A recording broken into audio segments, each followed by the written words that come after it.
अस्सलाम वालेकुम, मैं हूं दीन इम्तियाज़ और आप देख रहे हैं तख्ती ऑनलाइन।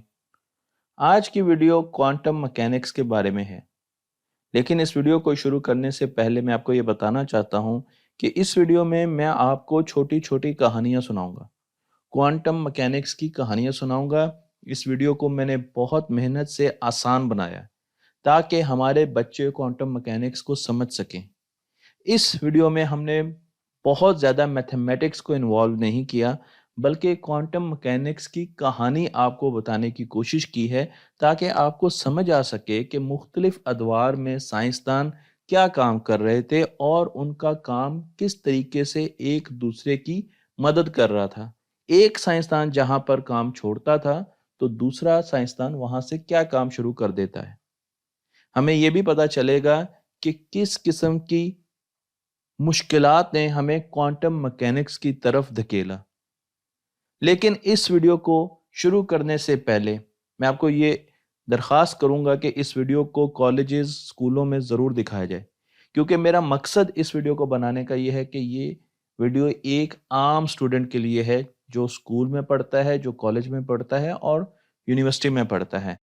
यहाँ से आपको क्वांटम मैकेनिक्स के बारे में एक पूरा फ्रेमवर्क नजर आएगा, पता चलेगा कि क्वांटम मैकेनिक्स में क्या क्या हुआ और आज उसकी क्या एप्लीकेशंस हमारे दरमियान हैं। क्वांटम मैकेनिक्स के जितने भी छोटे छोटे फील्ड हैं उन पर मैं ज़रूर इस वीडियो में रोशनी डालूंगा ताकि आपको पूरी कहानी, पूरी पिक्चर समझ आ सके। अगर मैं आपको कहूं कि हमारे पास एक गरम लोहे की रॉड है और दो लोग उसके पास खड़े हैं, एक आदमी जो बड़ी उम्र का है, 30 साल का है, और एक बच्चा जो बहुत छोटा है, तो क्या आप बता सकते हैं कि उस रॉड को कौन छुएगा? हम पहला केस ले लेते हैं जहां पर बड़ा आदमी मौजूद है, तो आपके ख्याल में क्या वो उस रॉड को छुएगा जो गर्मी की वजह से लाल हो चुकी है, जिसे हमने इतना दर्जा हरारत टेम्परेचर दिया है कि वो लाल हो चुकी है?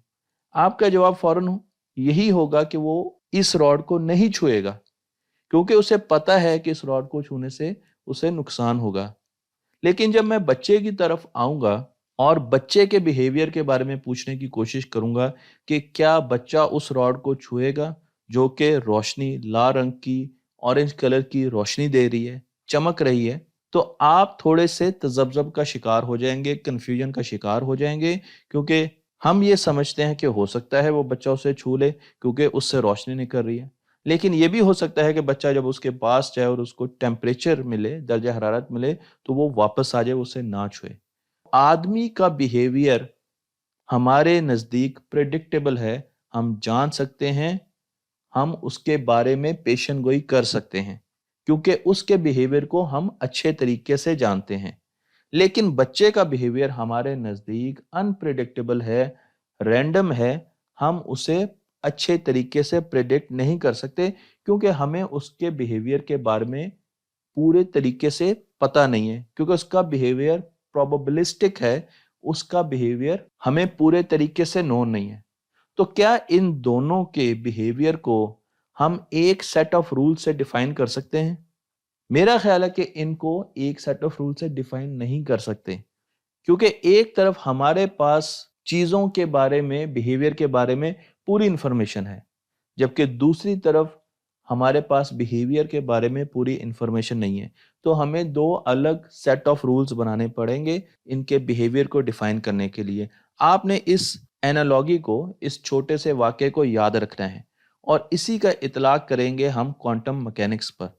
लेकिन मैं आपको बता दूं कि जब साइंस पर इंसान ने काम करना शुरू किया तो उसकी एक शाख फिजिक्स पर भी साइंसदानों ने बहुत ज्यादा काम किया, और आहिस्ता आहिस्ता फिजिक्स को लेके हम आगे बढ़ते गए और हमने कायनात की चीजों को एक्सप्लोर करना शुरू कर दिया। फिजिक्स एक टॉर्च की तरह थी जिसे हम अंधेरे में जलाते हैं और हमें सारी चीजें नजर आना शुरू हो जाती हैं। तो सबसे पहले हमने ये देखा, हमारी कायनात को बयान करने के लिए हमें सेट ऑफ रूल्स चाहिए, कवानीन चाहिए, और उन कवानीन को हमने आहिस्ता आहिस्ता बनाना शुरू कर दिया, एक्सप्लोर करना शुरू कर दिया। मसलन हम एक पेंडुलम की बात कर रहे हैं, इसका मोशन पीरियोडिक मोशन है। हमारी कायनात में बहुत सी ऐसी चीजें हैं जिनका मोशन पीरियोडिक मोशन है। सूरज के गिर्द जमीन भी पीरियोडिक मोशन करती है, सूरज भी मोशन में है, गैलेक्सीज भी मोशन में है। तो पीरियोडिक मोशन हमें कई जगह पर नजर आता है। तो हमने ऐसे कवानीन बनाए जो कि इस सिंपल हार्मोनिक मोशन और पीरियोडिक मोशन को एक्सप्लेन कर सकते हैं। इसी तरीके से हमने ऐसे कवानीन बनाए मैथमेटिक्स की मदद से जो ये बयान कर सकते हैं कि एक स्टीम इंजन किस तरीके से मूव करता है। हम जूं जूं फिजिक्स में आगे बढ़ते गए, हमने टेक्नोलॉजी को डेवलप किया और हमें पता चला कि हम किस तरीके से रॉकेट्स को जमीन से बाहर भेज सकते हैं, चीजें कैसे मूव करती हैं, हरकत के कवानीन क्या हैं। जब हम छोटी दुनिया की तरफ आए, जब हमने इलेक्ट्रॉनिक्स में हाथ डाला, तो हमें पता चला कि वहां पर भी बहुत सी ऐसी चीजें हैं जो इन कवानीन से बयान होती हैं। लेकिन कई ऐसी चीजें हैं जो इन कवानीन से हम एक्सप्लेन नहीं कर सकते, जो कि हमने पेंडुलम से सीखे थे, जो कि हमने चीजों की हरकत से सीखे थे। उन कवानीन के जरिए हम इलेक्ट्रॉनिक्स की चीजों को सही तरीके से एक्सप्लेन नहीं कर पा रहे थे। यहां पर हमारे लिए एक मुश्किल आ गई। फिर हम स्पेस की तरफ गए और हमने स्पेस में मुख्तलिफ चीज़ों को एक्सप्लोर करना शुरू कर दिया। लेकिन वहां पर भी हमें ऐसा लगा कि कुछ जगह पर जाकर हमारी फिजिक्स खामोश हो जाती है, उसके लॉज, उसके रूल्स उस तरीके से एप्लीकेबल नहीं होते। मसलन मैं आपको ब्लैक होल की एग्जांपल देता हूं कि ब्लैक होल की सिंगुलैरिटी पर जाकर हमारी थेरीज जो कि क्लासिकल मैकेनिक्स से आती हैं, हम इस वक्त क्लासिकल मैकेनिक्स की बात कर रहे हैं, वो टूट जाती हैं, ब्रेक कर जाती हैं। वो पूरे तरीके से उस सिंगुलैरिटी का अहाता नहीं कर पाती, वो सिंगुलैरिटी को बयान नहीं कर पाती, उससे कासिर हैं। इसी तरीके से जब हम बिग बैंग की तरफ जाते हैं तो वहां पर भी क्लासिकल मैकेनिक्स खामोश हो जाती है, वो पूरे तरीके से हमें बिग बैंग के फिनोमिना को बयान नहीं कर पाती। मैं और भी ऐसे फिनोमिनाज आपको बताऊंगा, ऐसी चीजें, ऐसे इवेंट्स बताऊंगा जिसको क्लासिकल मैकेनिक्स, जिस पर हमने बहुत ज्यादा रिसर्च की, हमने बहुत से कवानीन बनाए, वो एक्सप्लेन नहीं कर पाती। तो इसका मतलब क्या है? इसका मतलब यह है कि जब भी हम क्लासिकल मैकेनिक्स, जो कि न्यूटन ने, आइंस्टाइन ने और बहुत से साइंसदानों ने इस पर बहुत ज्यादा काम किया, उन्होंने जो फॉर्मूलाज दिए, थ्योरी ऑफ रिलेटिविटी उसका एक हिस्सा है, इसी तरीके से न्यूटन के लॉज उनका एक हिस्सा है। वो सारी की सारी चीजें जब हम अप्लाई करते थे छोटे लेवल पर कुछ ऐसे प्रॉब्लम्स पे जिस पर हमें एटम के लेवल पर, सब एटॉमिक पार्टिकल्स पर जाना पड़ता था, तो वहां पर हमें इन्फिनिटीज मिलना शुरू हो जाती थी। इसका मतलब ये है कि अगर फिजिक्स में आप काम कर रहे हो और आपका मुकाबला एक इन्फिनिटी से हो जाता है, आपके काम में एक इन्फिनिटी सामने आ जाती है, तो उसके दो मतलब हो सकते हैं। या तो आपका मैथमेटिक्स गलत है, आप अपने मैथमेटिक्स को दोबारा चेक करें, या फिर जिन कवानीन के जरिए आप ये काम करने की कोशिश कर रहे हैं, या जिन टूल्स के जरिए आप ये काम करने की कोशिश कर रहे हैं, या जिन थ्योरी की मदद लेकर आप ये काम करने की कोशिश कर रहे हैं, उसमें अभी और गुंजाइश मौजूद है इम्प्रूवमेंट की। आपको नए सेट ऑफ टूल्स चाहिए, आपको नए सेट ऑफ रूल्स चाहिए, आपको चीज़ों को देखने का जाविया बदलना होगा। तो आपके सामने कोई नई चीज़ इंतज़ार कर रही है। और जब साइंसदानों को मुख्तलिफ जगह पर फिजिक्स में इन्फिनिटीज मिलना शुरू हो गई, तो वो समझ चुके थे कि अब आगे कोई नई चीज आने वाली है, हम किसी नई चीज को डिस्कवर करने जा रहे हैं, और वो चीज थी क्वांटम मैकेनिक्स। तो हम क्लासिकल मैकेनिक्स में हमने बहुत काम किया, हमने जमीन की मूवमेंट को देखा, सूरज की मूवमेंट को देखा, हमने लॉ ऑफ थर्मोडायनेमिक्स बनाए, हमने मैग्नेटिज्म देखा, सारी चीजें हमने देखी। लेकिन फिर हमें इन्फिनिटीज मिलना शुरू हुई और उससे पता चला कि अब एक और थ्योरी की जरूरत है, और उस थ्योरी को कहते हैं थ्योरी ऑफ क्वांटम मैकेनिक्स, जो कि एटम के लेवल पर, सब एटॉमिक पार्टिकल्स के लेवल पर उनका जो बिहेवियर है उसको बयान करती है। और उनका बिहेवियर बहुत डिफरेंट है जो हम बड़े लेवल पर बिहेवियर देखते हैं, सूरज का, जमीन का, मेरा, आपका, हम सब का बिहेवियर उससे बहुत डिफरेंट है।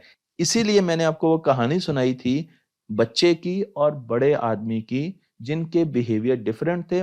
उनको एक सेट ऑफ रूल से हम डिफाइन नहीं कर पाए रहे थे, इसलिए हमने कहा था कि हम अलग अलग सेट्स बनाएंगे।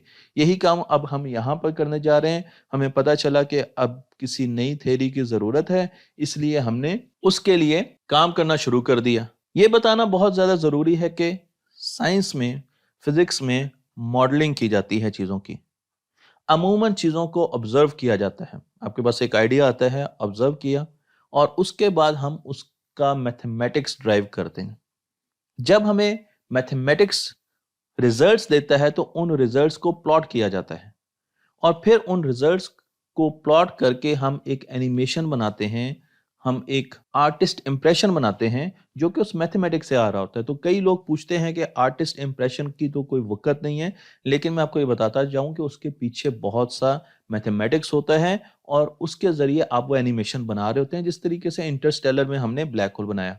और बहुत अरसे के बाद फिर जाकर जब आप रियल ब्लैक होल को देखते हैं तो आपके पास प्रॉपर एविडेंस आ चुका होता है कि ये चीज़ एग्जिस्ट करती है। यहाँ पर यह बताना ज़रूरी है कि आपकी जो ऑब्जर्वेशन है वो आपकी आंखों से भी हो सकती है, आपकी सेंसेस से भी हो सकती है और उसके लिए आप मुख्तलिफ किस्म के इंस्ट्रूमेंट्स भी यूज़ कर सकते हैं। और फिर हम बनाते हैं मुख्तलिफ किस्म के मॉडल्स, मुख्तलिफ किस्म की थेरीज। तो थेरीज क्या होती हैं? Theories approximation of reality. तो जो चीज़ आपको रियलिटी में नज़र आ रही है उसकी एक आसान अप्रॉक्सीमेशन थ्योरी कहलाती है। एक मॉडल को हम थ्योरी कहलाते हैं। मैं आपको यहाँ पर और भी एग्जांपल्स दूंगा। मसलन आइडियल गैस एक मॉडल बनाया। ये तमाम गैसेस की एक अप्रॉक्सीमेशन है क्योंकि गैसेस में मिलियंस ऑफ मॉलिक्यूल्स होते हैं जिनको प्रिडिक्ट करना, जिनके बिहेवियर को प्रिडिक्ट करना बहुत ज़्यादा मुश्किल होता है। लेकिन हमने एक मॉडल बनाया जो कि उसकी सिंप्लीफाइड फॉर्म थी, जो कि उसकी आसान फॉर्म थी और ज़्यादातर टेम्परेचर कंडीशंस में और प्रेशर की कंडीशंस में आम गैसेस बिल्कुल आइडियल गैसेस की तरह बिहेव करती हैं। लेकिन जब हमारे पास एबनॉर्मल टेम्परेचर और प्रेशर्स आ जाते हैं तो इनका बिहेवियर डिफरेंट हो जाता है आइडियल गैसेस से। लेकिन इस मॉडल के जरिए हमें बहुत फायदा हुआ क्योंकि इस अप्रोक्सीमेशन की वजह से हम रॉकेट्स बना सके, हम उनका फ्यूल डिजाइन कर सके कि उनको कैसे गैसेस को जलाकर बाहर भेजना है, जमीन के एटमॉस्फेयर से बाहर भेजना है। हमने गैसेस को इंडस्ट्री में यूज किया, हमने बहुत से काम किए इस अप्रोक्सीमेशन को इस्तेमाल करते हुए, आइडियल गैस की अप्रोक्सीमेशन को इस्तेमाल करते हुए। तो थेरीज और मॉडल्स परफेक्ट तो नहीं होते, उनमें कमियां जरूर होती हैं, लेकिन वक्त के साथ साथ हम उनको रिप्लेस करते हैं और जो चीज़ें यूज़फुल होती हैं उनको आगे लेकर जाते हैं और जिनका कोई इस्तेमाल नहीं होता उनको आहिस्ता आहिस्ता वक्त के साथ ख़त्म कर दिया जाता है। इसलिए हम ये कह सकते हैं कि कुछ मॉडल बहुत अच्छे होते हैं। जिस तरीके से आप राइट साइड पर एक गाड़ी देख रहे हैं, इसका मॉडल बहुत यूज़फुल है, आज की दुनिया में ये मॉडल इस्तेमाल हो रहा है। लेकिन लेफ्ट साइड पर जो आप कार देख रहे हैं, इसका मॉडल एक ज़माने में बहुत ज़्यादा यूज़फुल था, लेकिन फिर वक्त के साथ साथ हमने इसको ख़त्म कर दिया। तो मॉडल्स हमारे लिए बहुत अहम होते हैं। अब सवाल ये है कि हम स्पेस को एक्सप्लोर कर रहे थे और साइंसदानों ने सोचा कि क्यों ना स्टार्स के, जमीन के, उन चीजों के जो कि रेडिएशंस देती हैं उनका कोई मॉडल बनाया जाए। और हमने सोचा कि हम सन की मॉडलिंग करेंगे। मैं आपको आसानी के लिए बता रहा हूं कि हम सन का एक सिंप्लीफाइड मॉडल बनाना चाह रहे हैं।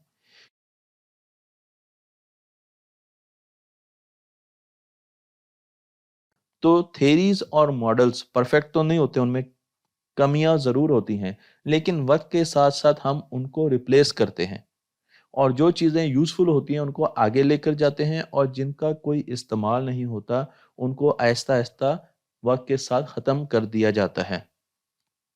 इसलिए हम ये कह सकते हैं कि कुछ मॉडल बहुत अच्छे होते हैं। जिस तरीके से आप राइट साइड पर एक गाड़ी देख रहे हैं, इसका मॉडल बहुत यूज़फुल है, आज की दुनिया में ये मॉडल इस्तेमाल हो रहा है। लेकिन लेफ्ट साइड पर जो आप कार देख रहे हैं, इसका मॉडल एक ज़माने में बहुत ज़्यादा यूज़फुल था, लेकिन फिर वक्त के साथ साथ हमने इसको ख़त्म कर दिया।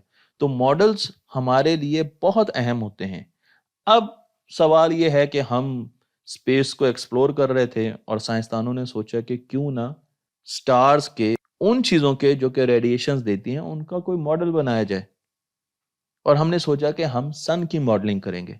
मैं आपको आसानी के लिए बता रहा हूं कि हम सन का एक सिंप्लीफाइड मॉडल बनाना चाह रहे हैं क्योंकि सूरज 5500 सेंटीग्रेड टेम्परेचर प्रोड्यूस कर रहा है जो कि हमारा करीबी स्टार है और इससे वाइट लाइट निकलती है। तो हमने जब इसका मॉडल बनाना है तो उसमें हमने रेडिएशंस को भी सामने रखना है और उसमें से निकलती हुई लाइट की नेचर को भी जानने की कोशिश करनी है। तो सबसे पहले हम देखते हैं कि अगर हमने सूरज का मॉडल बनाना है तो उससे निकलने वाली रोशनी के बारे में भी पता होना चाहिए। रोशनी के 7 रंग होते हैं, जो उसके यूनिट होते हैं वो 7 होते हैं। आप वो सारे के सारे रंग प्रिज्म से देख सकते हैं। मैं आपको वो सारे रंग यहाँ पर दिखा रहा हूँ। इन रंगों की अपनी फ्रीक्वेंसी होती है और अपनी वेवलेंथ होती है। आप देख सकते हैं कि यहाँ पर लेफ्ट साइड पे आपको अल्ट्रावायलेट रीजन नजर आ रहा है, जबकि राइट साइड पर आपको इंफ्रारेड रीजन नजर आ रहा है। इनको हम देख नहीं सकते। इन दोनों रीजन्स में जो रेडिएशंस होती हैं उनको हम देख नहीं सकते, लेकिन बीच में जो विजिबल रेंज है उनको हम देख सकते हैं। लाल रंग की फ्रीक्वेंसी या वेवलेंथ यहाँ पर दी गई है नैनोमीटर में। आप देख सकते हैं 700 नैनोमीटर है। फिर जब हम लो फ्रीक्वेंसी से आगे आते हैं, 600 नैनोमीटर है तो वो येलोइश कलर की होने जा रही है।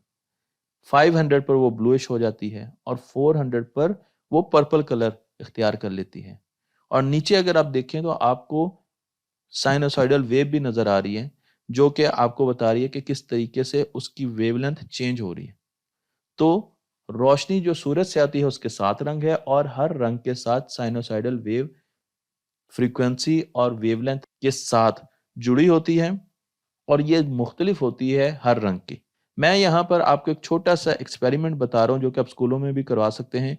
आप 3 बल्ब लें, RGB, रेड, ग्रीन, ब्लू, और उनको एक जगह पर उनकी रोशनी को फिक्स कर दें, तो आपको वहां पर व्हाइट कलर मिलेगा। जिस तरीके से आप देख सकते हैं कि जहां पर मेरे हाथ का शेडो नहीं है वहां पर आपको व्हाइट कलर मिल रहा है, लेकिन जहां पर मेरा हाथ आएगा तो फिर उसके शेडो भी आपको 3 मिलेंगे। तो इस तरीके से आप व्हाइट लाइट बना सकते हैं और उसके कंपोनेंट्स भी देख सकते हैं।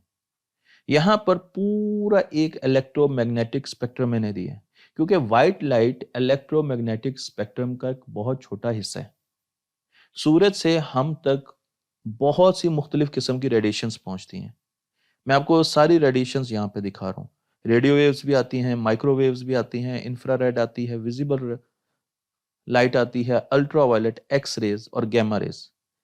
तकरीबन ये 7 किस्म की मुख्तलिफ रेडिएशंस हैं जो सूरज से हम तक पहुंचती हैं और इनकी वेवलेंथ डिफरेंट है। रेडियो वेव्स बड़ी वेव्स होती हैं।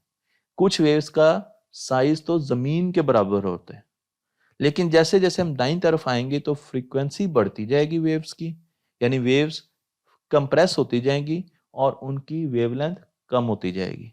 गैमा रे की फ्रीक्वेंसी बहुत ज्यादा होती है लेकिन उसकी वेवलेंथ काफी कम होती है। किसी भी इलेक्ट्रोमैग्नेटिक वेव की 2 फील्ड्स होती हैं, एक मैग्नेटिक फील्ड और एक इलेक्ट्रिक फील्ड।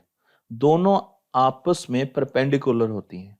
तो मैं यहाँ पर आपको ब्लू कलर की इलेक्ट्रिक फील्ड दिखा रहा हूँ और रेड कलर की मैग्नेटिक फील्ड दिखा रहा हूँ। तो हमारे पास जितनी भी रेडिएशन आती हैं, चाहे वो विजिबल रेंज में है, चाहे वो रेडियो वेव्स हैं, माइक्रोवेव हैं, गैमा रेज हैं, उन सब में 2 फील्ड्स हम तक पहुंच रही हैं। एक इलेक्ट्रोमैग्नेटिक, एक इलेक्ट्रिक फील्ड होती है और एक मैग्नेटिक फील्ड होती है, और इनको इकट्ठा करके इलेक्ट्रोमैग्नेटिक फील्ड कहा जाता है और इस वेव को इलेक्ट्रोमैग्नेटिक वेव कहा जाता है।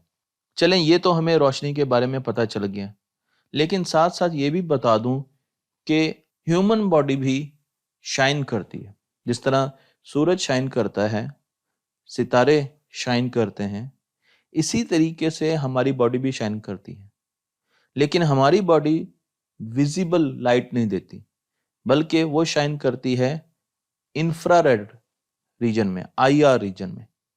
हमारी बॉडी से IR रेडिएशंस निकलती हैं, और अगर हम एक ऐसा इंस्ट्रूमेंट लें जो कि IR रेडिएशंस को देख सके, तो आप देख सकते हैं कि हमारी बॉडी की रेडिएशंस मैंने आपको दाईं तरफ दिखाई हैं, वो भी देख सकता है और उसके जरिए वो टेम्परेचर भी मेजर कर सकता है। हमारी बॉडी का टेम्परेचर मेजर कर सकता है दूर खड़ा, अगर वो सिर्फ और सिर्फ हमारी बॉडी से निकलने वाली रेडिएशंस को देख सकें। तो फिर सवाल ये पैदा होता है कि क्या कोई ऐसा तरीका है जहां हम दूर से एक ऑब्जेक्ट को देखकर उसका टेम्परेचर के बारे में एस्टिमेशन दे सकें, अप्रॉक्सीमेशन देख सकें। इसके लिए हमें इस लोहे के, इस आयरन रॉड को देखना पड़ेगा। जब इसे हम गर्म करते हैं तो इसका रंग लाल हो जाता है। इसका मतलब ये है कि जो लाल रंग है वो ज्यादा गर्म होता है। जब भी हम ऑब्जेक्ट्स को गर्म करते हैं तो वो रोशनी एमिट करते हैं या रेडिएशंस एमिट करते हैं। उन रेडिएशंस को अगर हम स्टडी करें तो हमें पता चल सकता है कि वो ऑब्जेक्ट जो इन रेडिएशंस को एमिट कर रहा है वो कितना ज्यादा गर्म है। मसलन मैं आपको यहाँ पर एक बल्ब की एग्जांपल देता हूँ। आप बल्ब के कलर को देखेंगे कि आहिस्ता आहिस्ता उसका टेम्परेचर अगर हम बढ़ाएं तो उसका रंग बदलता जाएगा। अब देखने जब 1000 केल्विन था तो उसका कलर रेडिश था, लेकिन जब 10,000 केल्विन उसका टेम्परेचर हुआ, ये आपको समझाने के लिए एक एग्जांपल है, तो उसका कलर ब्लू हो गया।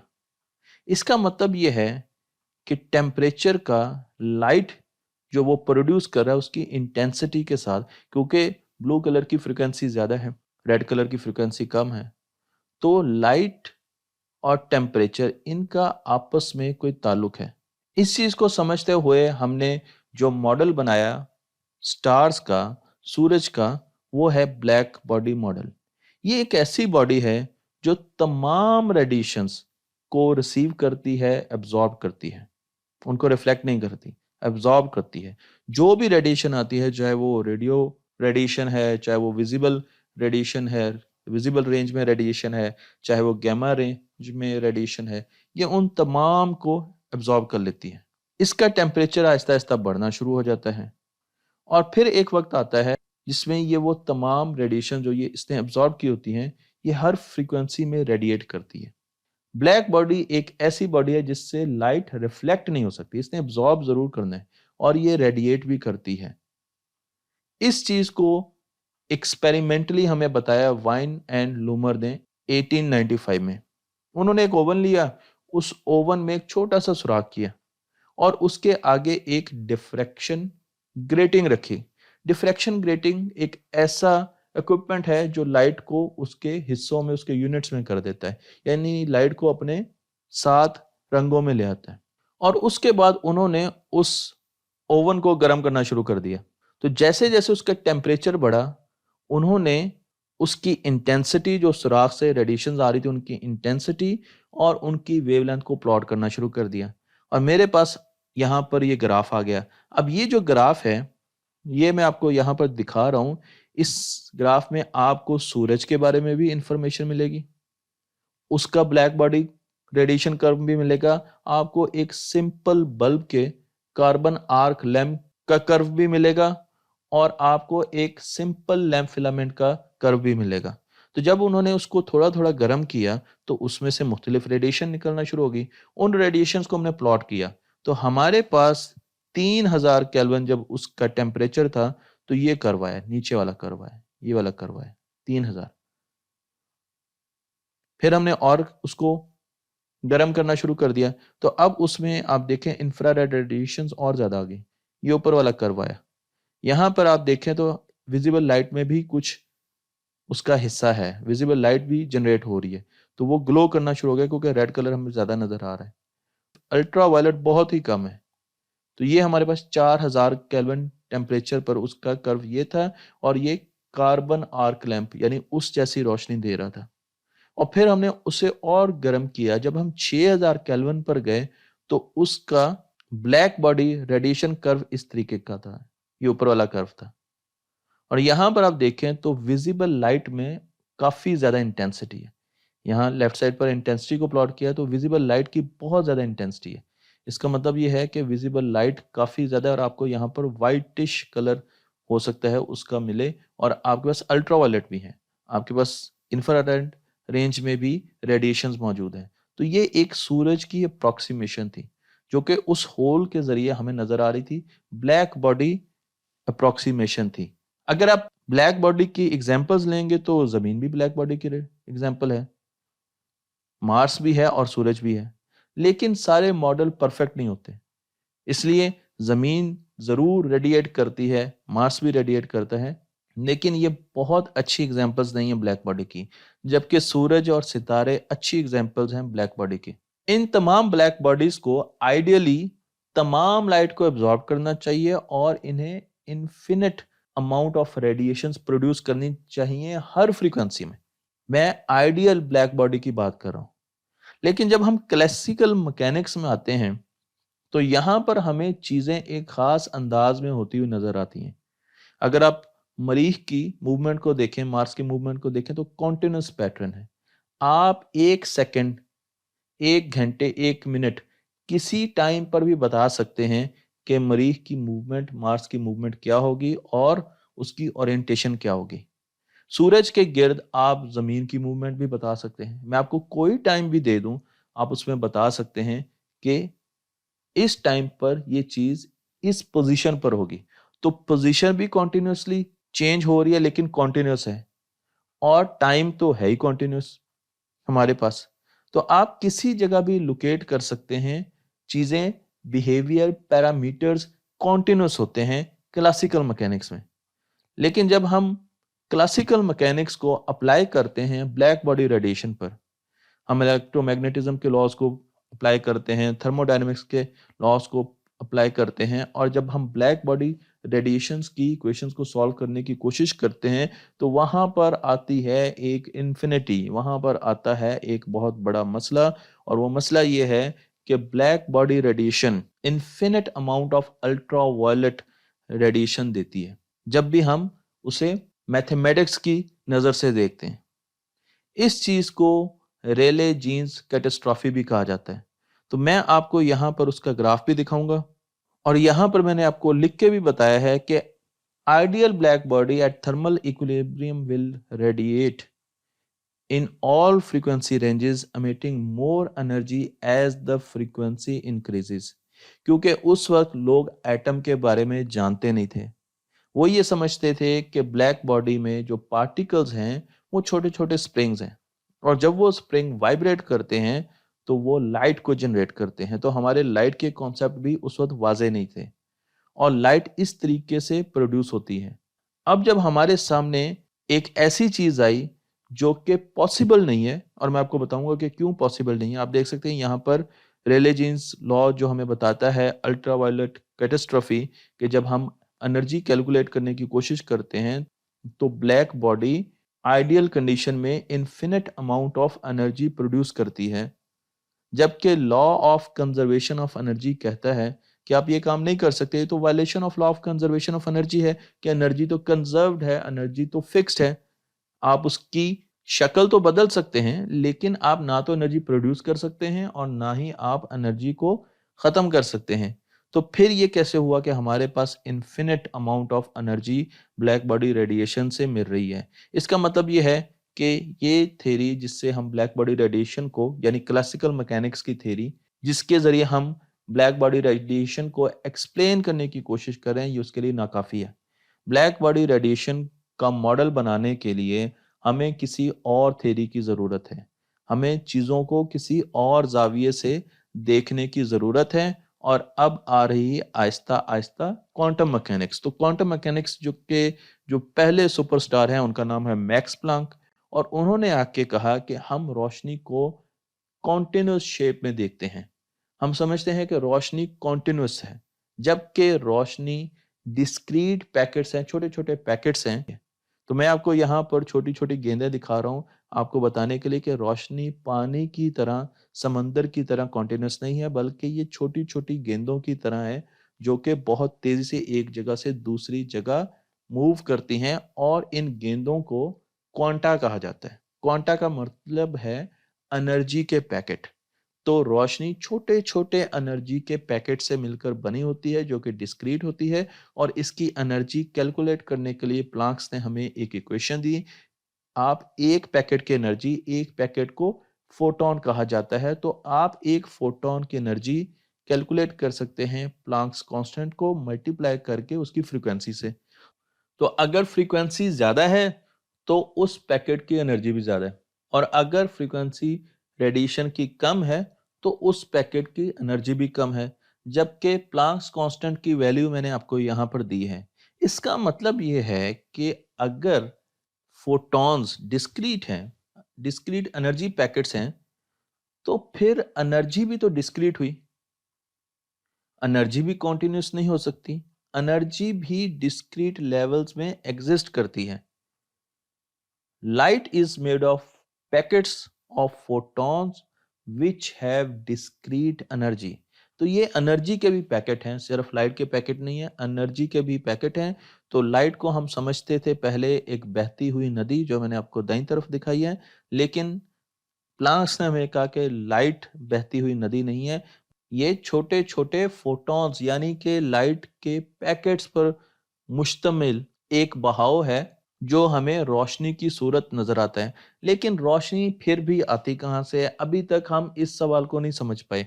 हमें ये तो पता चल गया कि रोशनी छोटे छोटे पैकेट्स में एग्जिस्ट करती है, जबकि पहले मैंने आपको बताया कि रोशनी एक इलेक्ट्रोमैग्नेटिक वेव है। अभी आपने इन दोनों चीजों को भी आपस में जोड़ना है, इनका भी रिलेशन निकालना है कि एक तरफ आप इनको पैकेट कह रहे हैं, मैक्स प्लैंक इनको पैकेट कह रहे हैं, जबकि पहले हमें पता है कि ये वेव हैं। तो ये किस तरीके से दो चीजें एक वक्त में हो सकती हैं। लेकिन रोशनी को प्रोड्यूस कैसे किया जा सकता है, कैसे रोशनी नेचर में प्रोड्यूस होती है, इसके बारे में हमें एक और साइंसदान ने बताया जिनका नाम है नील बोहर। आपने इनका नाम बहुत सुना होगा।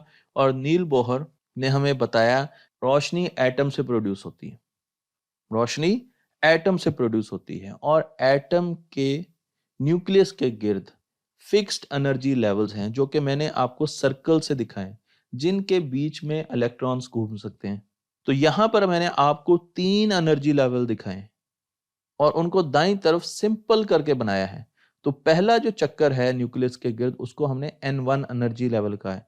एनर्जी लेवल इसलिए कहा कि इलेक्ट्रॉन के पास इतनी एनर्जी होती है कि वो इस N1 लेवल में घूम सके। दूसरा जो चक्कर है उसको हमने N2 कहा है, और तीसरे चक्कर को N3 का है। अब इलेक्ट्रॉन हम अज्यूम करते हैं कि पहले ऑर्बिट में घूम रहे हैं। इलेक्ट्रॉन पहले और दूसरे ऑर्बिट के बीच में नहीं जा सकता, ये फॉरबिडन एरिया है, ये ऐसा इलाका है जो उसके लिए ममनू करार दे दिया गया है, उसके पास ये एनर्जी हो ही नहीं सकती। तो पहले हम समझते थे कि इलेक्ट्रॉन न्यूक्लियस के गिर्द कहीं भी जा सकता है, लेकिन बोहर ने हमें बताया कि नहीं, इलेक्ट्रॉन फिक्स्ड पैटर्न्स में इलेक्ट्रॉन न्यूक्लियस के गिर्द रह सकता है, और वो क्वांटाइज्ड एनर्जी लेवल्स होते हैं जो कि मैंने आपको यहां पर दिखाए। तो जैसे जैसे हम ऊपर जाएंगे एनर्जी बढ़ेगी इलेक्ट्रॉन की, और जैसे जैसे हम नीचे आएंगे इलेक्ट्रॉन की एनर्जी कम होगी। जब भी हम किसी एटम को गर्म करते हैं, उसको किसी तरीके से एनर्जी मिलती है, उसको लाइट मिलती है, तो इलेक्ट्रॉन वो लाइट या वो एनर्जी एब्जॉर्ब करता है और छलांग लगा देता है हाई एनर्जी लेवल पर। तो एक इलेक्ट्रॉन अगर N1 में एग्जिस्ट कर रहा है तो उसको किसी तरीके से एनर्जी मिली, तो वो जंप लगाएगा, और हम अज्यूम करते हैं कि उसने N2 पर जंप लगाया। जब वो N2 पर पहुंचा तो यहां पर वो ज्यादा देर रह नहीं सकेगा, क्योंकि उसके पास मुस्तकिल वहां पर रहने के लिए एनर्जी नहीं है। तो कुछ देर के बाद वो वहां पर अनस्टेबल होगा और वो वापस अपने ओरिजिनल शेल की तरफ, ऑर्बिट की तरफ जंप करेगा, जो कि था N1। जब वो वहां से जंप करेगा तो वो लाइट प्रोड्यूस करेगा, वो एक फोटोन प्रोड्यूस करेगा, वो एक लाइट का पैकेट प्रोड्यूस करेगा, वो एक एनर्जी का पैकेट प्रोड्यूस करेगा। जी हाँ। और जब एक गैस में, हम अज्यूम करते हैं गैस की बात करें, जब एक गैस में ये काम बहुत ज्यादा हो रहा होता है, ऊपर नीचे छलांगे लगा रहे होते हैं, तो वहां से फोटॉन्स प्रोड्यूस हो रहे होते हैं, और उन फोटॉन्स के जरिए लाइट प्रोड्यूस हो रही होती है, जो कि हमें उस गैस में से निकलती हुई महसूस होती है। मसलन आप अपनी ट्यूबलाइट की बात कर लें तो इसके अंदर भी एक गैस है, और उससे भी फोटॉन जनरेट हो रहे हैं। यही चीज मैंने आपको यहां पर दिखाई है। तो आप देखें कि यहां पर ऊपर आपके पास एक इलेक्ट्रॉन है जो कि एक्साइटेड है। एक्साइटेड का मतलब ये है कि ये ऊपर वाले लेवल पर गया हुआ है एनर्जी लेकर, और जब ये वापस आएगा तो इसने एक फोटोन जनरेट करना है। अब इस फोटोन की एनर्जी कितनी होगी? वो उतनी होगी जितना ये गैप होगा। अगर ये गैप बड़ा है तो इस फोटोन की एनर्जी ज्यादा होगी। अगर ये गैप छोटा है, जंप उसका छोटा है, तो इस फोटोन की एनर्जी कम होगी। अगर ये गैप बहुत ज्यादा है तो हो सकता है ये फोटोन नीला हो, और अगर ये गैप बहुत छोटा है तो हो सकता है ये फोटोन लाल हो, क्योंकि लाल की फ्रीक्वेंसी कम है और उसकी एनर्जी भी कम है। तो हमें ये पता चला कि एटम के अंदर क्वांटाइजेशन होती है, हर जगह पर इलेक्ट्रॉन एग्जिस्ट नहीं कर सकता। ये ऐसे ही है जैसे अगर हम ऊपर वाली स्लोप में देखें तो आप कहीं भी खड़े हो सकते हैं, लेकिन अगर नीचे देखें, मैंने स्टेयर केस बना दिया, डिस्क्रीट बना दिया सिस्टम, तो अब आप सिर्फ सीढ़ी पे खड़े हो सकते हैं, उसके अलावा कहीं खड़े नहीं हो सकते। तो आपकी प्रेजेंस को हमने लिमिट कर दिया, आपकी लोकेशंस को हमने लिमिट कर दिया है और यही काम एटम के बीच में हो रहा होता है। तो जब हाइड्रोजन को गर्म किया जाता है या उसको टेम्परेचर दिया जाता है या किसी और गैस को टेम्परेचर दिया जाता है तो उसके इलेक्ट्रॉन जंप करते हैं अपने एग्जिस्टिंग ऑर्बिट से अपने हायर ऑर्बिट की तरफ। वहां पर कुछ देर रहते हैं हाई एनर्जी ऑर्बिट में, कुछ देर रहते हैं, लेकिन उसके बाद अनस्टेबल होने की वजह से वो वापस जंप करते हैं और वहां पर वो फोटॉन्स देते हैं। वो फोटॉन लाल रंग के भी हो सकते हैं, सब्ज रंग के भी हो सकते हैं, मुख्तलिफ रंगों के हो सकते हैं। और इससे हमें पता चलता है कि ये गैस गर्म होने पर किस किस्म की रोशनी हमें देख सकती है। हम इसी चीज को यहाँ पर दिखा रहे हैं। तो आप देख सकते हैं कि यहाँ पर एक कंटेनर है, ट्यूब है जिसमें हाइड्रोजन गैस है और उसको हमने हीट अप किया और उसके बाद उससे निकलने वाली जो रोशनी है उसको जब हमने आगे प्रिज्म रख के अपने यूनिट्स में लेके गए रोशनी में, तो हमें इस किस्म का स्पेक्ट्रम मिला।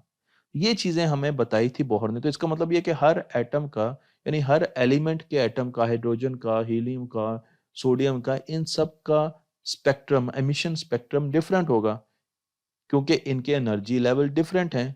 क्वांटा का मतलब है बहुत छोटा हिस्सा, बहुत छोटी चीज।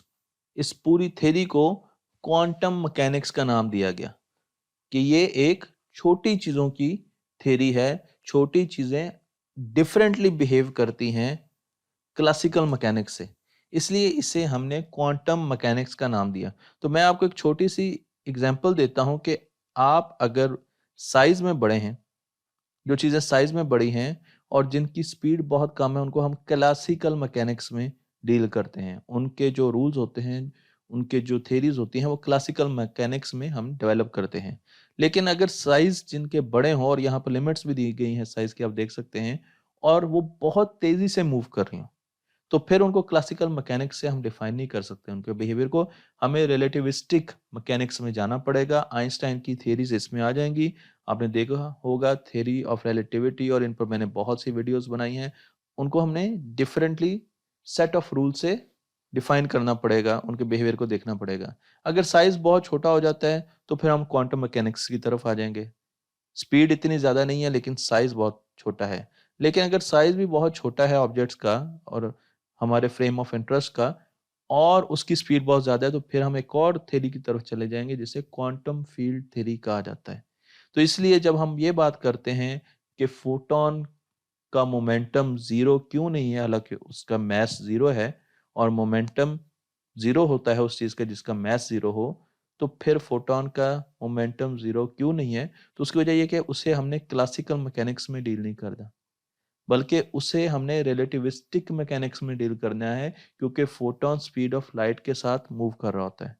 मैं इस चीज को आगे भी आपको बताऊंगा, लेकिन क्वांटम मैकेनिक्स की बुनियाद डाली आइंस्टाइन और बोहर ने, और साथ प्लैंक्स भी थे। गोया के आइंस्टाइन क्वांटम मैकेनिक्स के कुछ असूलों के, कुछ कॉन्सेप्ट्स के बहुत ज़्यादा खिलाफ थे, लेकिन इन्होंने भी क्वांटम मैकेनिक्स की शुरुआत में बहुत अहम रोल अदा किया। क्लासिकल मैकेनिक्स में टाइम हमारे पास कॉन्टिन्यूस होता है। आप देख सकते हैं चीज़ें कॉन्टिन्यूसली जा रही होती हैं और प्रेडिक्टेबल होती हैं। हम उनको देख सकते हैं, हम उनको कैलकुलेट कर सकते हैं, उनके बिहेवियर को, उनके लोकेशन को, और हम प्रिडिक्ट कर सकते हैं कि 3 महीनों के बाद चांद कहाँ पर होगा। जबकि क्वांटम मैकेनिक्स में हमारे पास चीज़ें कॉन्टिन्यूस नहीं होती, पैरामीटर्स कॉन्टिन्यूस नहीं होते, रैंडम होते हैं, और उनकी प्रिडिक्शन करना बहुत ज़्यादा मुश्किल है। हमने लाइट के ओरिजिन के बारे में जान लिया, लेकिन अभी भी वो सवाल बाकी है कि एक तरफ हम लाइट को वेव कह रहे हैं और एक तरफ हम लाइट को पार्टिकल कह रहे हैं। तो फिर लाइट है क्या? क्या लाइट एक पैकेट है या लाइट एक वेव है? इस चीज को हमें सॉल्व करना है ताकि हम आगे चल सकें। तो मैं आपको सबसे पहले वेव की कुछ बेसिक चीजें बता देता हूं कि वेव दो तरीके से इंटरफेयर करती है। अगर वेव एक दूसरे के ऊपर है, इन फेज है, एक की चोटी दूसरी की चोटी के ऊपर, एक की पीक दूसरे की पीक के ऊपर, और एक की गहराई दूसरे की गहराई के ऊपर, या ट्रफ दूसरे की ट्रफ के ऊपर, तो वो आपस में ऐड कर जाती है और एक बड़ी वेव जनरेट करती है। इसे कंस्ट्रक्टिव इंटरफेरेंस कहते हैं। मजे की बात यह है कि वेव की मैंने इंटरफेरेंस आपको पहले बता दी है और वेव की डेफिनेशन बाद में आ रही है कि अगर आप वेव देखें तो ये डिस्टर्बेंस होती है। किसी भी मीडियम में डिस्टर्बेंस होती है। इसके ऊपर वाले हिस्से को क्रस्ट कहते हैं, पीक कहते हैं, नीचे वाले हिस्से को ट्रफ कहते हैं, जिसे मैं गहराई कह रहा हूँ। और उसके साथ साथ हमारे पास जो ऊपर इसकी हाइट होती है उसको एम्पलीट्यूड कहा जाता है। दो क्रस्ट के बीच में जो फासला होता है उसे वेवलेंथ कहा जाता है। तो ये एक छोटा सा रिफ्रेशर था जो मैंने आपको दे दिया। दूसरी किस्म की इंटरफेरेंस जो वेव की होती है वो डिस्ट्रक्टिव इंटरफेरेंस होती है। जब एक पीक या एक क्रस्ट दूसरे के ट्रफ पर आए और एक का ट्रफ दूसरे के क्रस्ट पर आए तो वो एक दूसरे को कैंसिल आउट कर देते हैं। जिस तरह आप यहाँ पर वेव 1 और वेव 2 देख रहे हैं, ये जब ऐड करेंगे तो आंसर 0 आएगा, कुछ भी नहीं आएगा, उस जगह वेव होगी ही नहीं। इसे डिस्ट्रक्टिव इंटरफेरेंस कहते हैं। और कम्प्लेक्स इंटरफेरेंस में आपके पास कंस्ट्रक्टिव और डिस्ट्रक्टिव इंटरफेरेंस हो रही होती है। यहाँ पर आप देख सकते हैं कि जहां पर तो चीजें ऐड हो रही हैं, यहाँ पर देखिए कंस्ट्रक्टिव इंटरफेरेंस हो रही है इस जगह पर। और यहाँ पर अगर आप देखें तो यहाँ पर डिस्ट्रक्टिव इंटरफेरेंस हो रही है, आपके पास आंसर 0 आ रहा है। तो इस तरीके से कम्प्लेक्स वेव इंटरफेरेंस जो है वो भी आप बयान कर सकते हैं। थॉमस यंग एक साइंसदान थे। 1801 में उन्होंने इस सारे फिनोमिना से पहले जो हमने अभी तक डिस्कस किया है, इससे पहले उन्होंने एक एक्सपेरिमेंट किया और वो वेव नेचर देख रहे थे कि वेव नेचर क्या होती है चीजों की। तो उन्होंने पानी लिया। मैं आपको अपनी जुबान में उनका एक्सपेरिमेंट बताता हूँ कि अगर आप पानी लें और पानी के आगे दो स्लिट्स लगा दें, यहाँ पे दो सुराख कर दिए और उसके बाद वेव जनरेट करें, तो अब ये वेव्स आ रही हैं और ये वेव्स इन दोनों स्लिट्स में से गुजर रही। तो ये दो सोर्सेज हैं, ये पानी की दो सोर्सेज हैं। इनमें से एक वेव इधर जनरेट हो रही है और एक वेव इधर जनरेट हो रही है। और जब ये दोनों वेव आपस में टकराएंगी तो इनकी इंटरफेरेंस होगी। जहां पर वेव उभरी हुई है वहां पे कंस्ट्रक्टिव इंटरफेरेंस हो रही है, ये ऐड कर रही है एक दूसरे को। और जहां पर आपको बीच में खम नजर आ रहे हैं, ये देखिए ये खम है, ये खम है, ये खम है, ये खम है, यहाँ पर वेव एक दूसरे को कैंसिल कर रही है, डिस्ट्रक्टिव इंटरफेरेंस हो रही है। सामने हमने एक स्क्रीन लगा दी। अब जहां पर कंस्ट्रक्टिव इंटरफेरेंस हो रही है वहां पे आपको येलो कलर के फ्रिंजेस नजर आ रही हैं, लाइंस नजर आ रही हैं। जहां पर डिस्ट्रक्टिव इंटरफेरेंस हो रही है वहां पर आपको नीले रंग की, ब्लैक रंग की लाइंस नजर आ रही हैं। तो ये वेव का बिहेवियर था जो कि यंग ने अपने एक्सपेरिमेंट में किया। इसे बहुत मशहूर एक्सपेरिमेंट कहा जाता है, डबल स्लिट एक्सपेरिमेंट कहा जाता है। और इसमें उसने बताया कि अगर कोई चीज़ वेव की तरह बिहेव करेगी तो वो इस किस्म के पैटर्न बनाएगी अगर हम उसे दो स्लिट से, डबल स्लिट से गुजारेंगे। उसके बाद जब साइंसदानों ने लाइट को डबल स्लिट से गुजारा तो लाइट के पैटर्न्स भी बिल्कुल वैसे बने। आप देखें यहाँ पर बीच में आपको डिस्ट्रक्टिव इंटरफेरेंस मिल रही है और साथ आपको कंस्ट्रक्टिव इंटरफेरेंस मिल रही है। और आप देखें तो इसके पैटर्न्स बिल्कुल वैसे ही पैटर्न्स हैं जैसे कि यहाँ पानी के पैटर्न्स बन रहे थे। तो सब समझ गए कि लाइट वेव है, लाइट का बिहेवियर बिल्कुल पानी की वेव की तरह है, तो लाइट भी एक वेव की तरह एक्ट करती है। लेकिन फिर आए आइंस्टाइन और आइंस्टाइन ने एक ऐसा एक्सपेरिमेंट किया जिससे बुनियाद डाली कि लाइट एक पार्टिकल भी है। उन्होंने मुख्तलिफ फ्रीक्वेंसीज की लाइट ली और उसे मेटल पर बरसाया। तो उन्होंने देखा कि जब वो एक थ्रेशोल्ड से आगे जाते थे, जब वो एक वेव की फ्रीक्वेंसी बढ़ाते थे तो वेव एक थ्रेशोल्ड पर जाकर इलेक्ट्रॉन्स को मेटल से निकाल देती थी बाहर। यानी वो वेव इतनी एनर्जी देती थी इलेक्ट्रॉन को कि वो स्केप कर जाते थे, फ्री हो जाते थे, फ्री इलेक्ट्रॉन्स प्रोड्यूस हो जाते थे। अब आइंस्टाइन का ये कहना था कि वेव की पार्टिकल नेचर है, क्योंकि पार्टिकल ही किसी और पार्टिकल को निकाल सकता है। अगर आपने एक टेबल पर बॉल रखी है, उसके ऊपर आप जितनी मर्जी लाइट शाइन करें, क्या वो दूसरी तरफ जाके गिर सकेगी? लेकिन अगर आप उसको जोर से एक बॉल और मारें तो वो फौरन दूर जाके गिरेगी। तो आइंस्टाइन का भी ये कहना था कि लाइट के पास पार्टिकल नेचर है और उसी वजह से पार्टिकल के तौर पे बिहेव कर रही है और वो इलेक्ट्रॉन को मेटल से बाहर निकाल रही है। ये चीज मैं आपको यहाँ पर दिखा रहा हूँ। तो आप देख सकते हैं कि जब थ्रेशोल्ड से नीचे हमने लाइट ली तो उस वक्त वो इन इलेक्ट्रॉन्स को बाहर नहीं निकाल सकी। लेकिन जब फोटोन की बीम्स की एनर्जी हमने एक थ्रेशोल्ड से ज्यादा की तो उसने इलेक्ट्रॉन्स को बाहर निकालना शुरू कर दिया, जिसे फोटो इलेक्ट्रिक इफेक्ट कहते हैं। और इसकी बहुत सी एप्लीकेशंस अब हम बना चुके हैं और वो हमारी इंडस्ट्री में भी बहुत ज्यादा काम कर रही हैं। और इस लाइट की जो एनर्जी है वो मैं आपको पहले बता चुका हूँ कि E=h है। इससे हमें पता चलता है कि लाइट की पार्टिकल नेचर है। प्लांक्स हमें पहले बता चुके थे कि लाइट पैकेट्स में एग्जिस्ट करती है, वो कॉन्टिन्यूस वेव की तरह नहीं है। और फिर हमने कहा ठीक है, हमें लाइट के बारे में पता चल गया, इलेक्ट्रॉन को भी डबल स्लिट एक्सपेरिमेंट में से गुजारा जाए। तो जब इलेक्ट्रॉन्स को, जो कि पार्टिकल्स हैं, उनको जब डबल स्लिट एक्सपेरिमेंट उन पर किया गया तो इतने हैरानकुन रिजल्ट्स आए कि उन्होंने वेव की तरह बिहेव किया। इवन जब हमने एट अ टाइम एक एक इलेक्ट्रॉन फेंका, एकदम से सारे इलेक्ट्रॉन फेंके, वेव नेचर आई। आप देख सकते हैं उनके इंटरफेरेंस पैटर्न किस तरीके के हैं, उनकी फ्रिंजेस बिल्कुल वेव की तरह की है। फिर हमने एक एक इलेक्ट्रॉन फेंका, एक इलेक्ट्रॉन गन से, एक, दो, तीन, चार, लेकिन फिर इसी तरीके के रिजल्ट आए। तो इलेक्ट्रॉन तो वेव की तरह बिहेव कर रहे हैं। साइंसदान इस पर बहुत ज्यादा हैरान हुए। उन्होंने सोचा कि इसको मेजर किया जाए, देखा जाए इलेक्ट्रॉन कर क्या रहे हैं। और उन्होंने एक कैमरा लगा दिया इलेक्ट्रॉन को मॉनिटर करने के लिए, डिवाइस लगा दिया, इंस्ट्रूमेंट लगा दिया। जैसे ही उन्होंने इंस्ट्रूमेंट लगाया, इलेक्ट्रॉन्स ने अपना बिहेवियर चेंज कर लिया, वो बिल्कुल पार्टिकल की तरह बिहेव करना शुरू हो गए। अब आप देखिए, इनका इंटरफेरेंस पैटर्न है ही नहीं, यहाँ पर एक ही आपके पास फ्रिंज बनी हुई है। अब ये वेव की तरह बिहेव ही नहीं कर रहे, अब तो ये पार्टिकल की तरह सीधे सीधे लगते जा रहे हैं। फिर जब इस कैमरे को खत्म किया गया, निकाला गया, इंस्ट्रूमेंट को निकाला गया, फिर वो वेव नेचर की तरफ आ गए। तो वो स्विच कर रहे थे, जब हम उनको देख रहे थे या मेयर कर रहे थे तो वो पार्टिकल नेचर की तरफ आ जाते थे, जब हम उनको मेयर नहीं करते थे तो वो वेव नेचर की तरफ आ जाते थे। यही काम हमने प्रोटॉन्स के साथ किया, उन्होंने भी यही बिहेवियर दिखाया। तो हमें पता चल गया कि सब एटॉमिक पार्टिकल्स की भी डुअल नेचर है, वो वेव की तरह बिहेव करते हैं और वो पार्टिकल्स की तरह भी बिहेव करते हैं। तो लाइट वेव की तरह बिहेव करती है, इस एक्सपेरिमेंट ने, पानी के साथ डबल स्लिट एक्सपेरिमेंट ने बता दिया। लाइट पार्टिकल नेचर भी रखती है, उसकी वजह ये कि लाइट के पैकेट्स होते हैं, डिस्क्रीट पैकेट्स होते हैं। और फोटो इलेक्ट्रिक इफेक्ट ने हमें बता दिया कि वो पार्टिकल की तरह इलेक्ट्रॉन को बाहर निकाल सकती है। तो उसकी दोनों नेचर्स हैं। इसी तरीके जब इलेक्ट्रॉन के हमने दोनों एक्सपेरिमेंट किए तो हमें पता चला कि जब पहला एक्सपेरिमेंट किया तो उसमें उसने वेव की तरह बिहेव किया, देखिए बिल्कुल वेव की तरह इसके पैटर्न्स आए।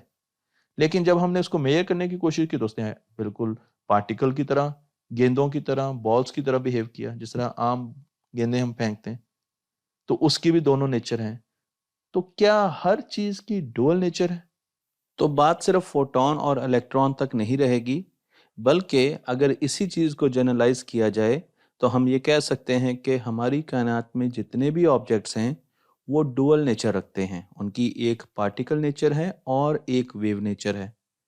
उनकी वेव नेचर के बारे में फर्दर हमें एक और साइंसदान ने बताया जिनका नाम है डिब्रॉय, जिन्हें हम आम जुबान में डी ब्रॉगले कहते हैं। इन्होंने हमें बताया कि हर ऑब्जेक्ट के साथ एक वेव अटैच होती है और उसकी वेवलेंथ आपको यहाँ पर इस इक्वेशन से नजर आ रही है, h डिवाइडेड बाय mv। इनके पीएचडी थीसिस को आइंस्टाइन के पास भेजा गया था और उन्होंने इनके पीएचडी थीसिस को वेट किया। इनका ये कहना है कि वेवलेंथ, अगर मेरे साथ एक वेव अटैच है, मेरी वेव नेचर को डिस्कस किया जाए तो मेरी वेव नेचर, यानी जो मेरे साथ वेव अटैच है, उसकी वेवलेंथ इनवर्सली प्रोपोर्शनल होगी मेरे मैस के और जिस स्पीड से, जिस वेलोसिटी से मैं मूव कर रहा हूं उससे, m और v। तो आसान जुबान में हम ये कह सकते हैं कि जब हम बड़ी चीज़ों की तरफ आते हैं, ऐसी चीज़ों की तरफ आते हैं जो ज़्यादा मैस रखती हैं, जिस तरीके से इंसान, गिलास, जहाज, तो वहाँ पर ये वेव बहुत छोटी हो जाती है। इस वेव की वेवलेंथ बहुत छोटी हो जाती है क्योंकि हम बड़े मैस की चीज़ों की बात कर रहे हैं। और जहाँ पर ऑब्जेक्ट्स जिनको हम डिस्कस कर रहे हैं वो बहुत छोटे साइज में है, उनका मैस बहुत छोटा है, मैस और वेलोसिटी बहुत कम है, वहां पर इस वेव के आपको ज्यादा इफेक्ट्स नजर आएंगे। तो अगर आप एलिफेंट की वेव नेचर को देखना चाहेंगे, क्योंकि पार्टिकल नेचर तो आपको नजर आ रही है, लेकिन अगर आप इसकी वेव नेचर देखना चाहते हैं कि वेव नेचर में एक हाथी कैसा होगा, तो इसके साथ जो वेव अटैच होगी वो बहुत ज़्यादा छोटी होगी, उसकी वेवलेंथ बहुत ज़्यादा कम होगी क्योंकि इसका मैस बहुत ज़्यादा है। इसीलिए हम बड़ी चीज़ों को, उनकी वेव नेचर को हम इग्नोर कर देते हैं क्योंकि वेव बहुत छोटी होती है और नेग्लिजिबल इफेक्ट डालती है, इसलिए उसको इग्नोर किया जा सकता है। लेकिन दूसरी तरफ ऐसी चीजें जो बहुत तेजी से मूव करती हैं, मसलन बुलेट की बात करें जो कि बहुत ज्यादा वेलोसिटी से मूव करती हैं, तो उनकी जब वेलोसिटी बहुत ज्यादा आएगी फ्रैक्शन में तो वहां पर भी लैम्डा छोटा हो जाएगा, यानी वेवलेंथ छोटी हो जाएगी।